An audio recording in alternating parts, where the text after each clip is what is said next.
Shalom Bapak Ibu Saudara yang dikasihi Tuhan, selamat pagi. Bertemu lagi dalam program kita 3 menit penuh harapan.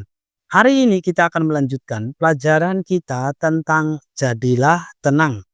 Mazmur 119 ayat 165 dikatakan begini Bapak Ibu. Besarlah ketentraman pada orang-orang yang mencintai Tauratmu, tidak ada batu sandungan bagi mereka. Nah, Bapak Ibu, Saudara yang dikasihi Tuhan, ayat ini mengungkapkan satu prinsip penting bahwa ketenangan tidak datang dari situasi yang sempurna, tetapi dari kedalaman relasi kita dengan firman Tuhan. Orang yang mencintai firman bukan hanya membaca Alkitab, tapi hidup dari dan di dalamnya. Kata besarlah ketentraman menunjukkan bahwa damai itu bukan sekedar rasa nyaman sementara, melainkan ketenangan jiwa yang stabil, bahkan ketika keadaan sekitar tidak stabil.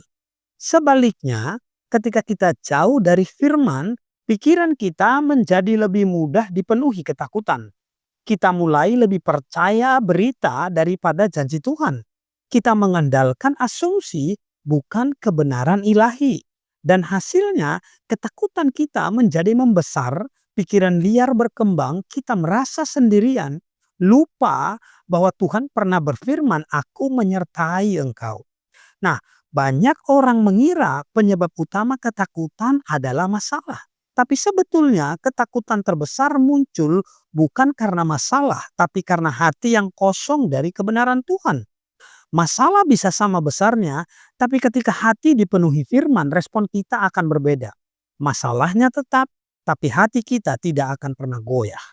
Nah, Bapak Ibu, ada sebuah ilustrasi, bayangkan dua orang sedang berada di kapal yang sama, mengarungi lautan yang sama, lalu badai datang dengan goncangan yang keras. Yang satu duduk tenang karena ia memegang buku panduan pelayaran.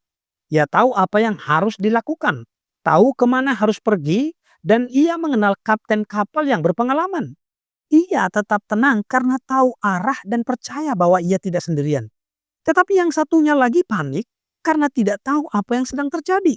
Ia tidak mengenal isi buku panduan, ia tidak yakin siapa kaptennya, dan merasa terombang-ambing tanpa pegangan. Padahal mereka berada dalam kondisi yang sama.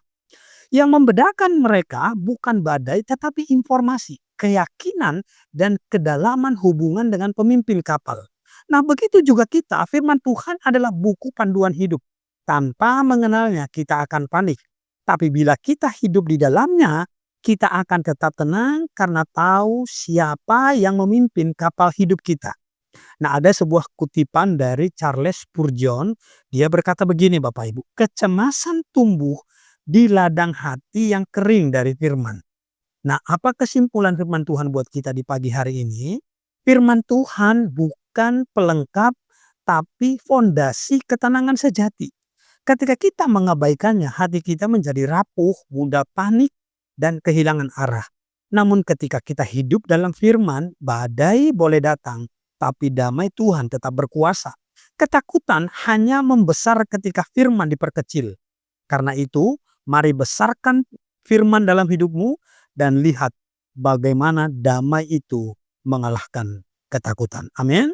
Demikian kebenaran firman Tuhan. Semoga memberkati kita dan shalom.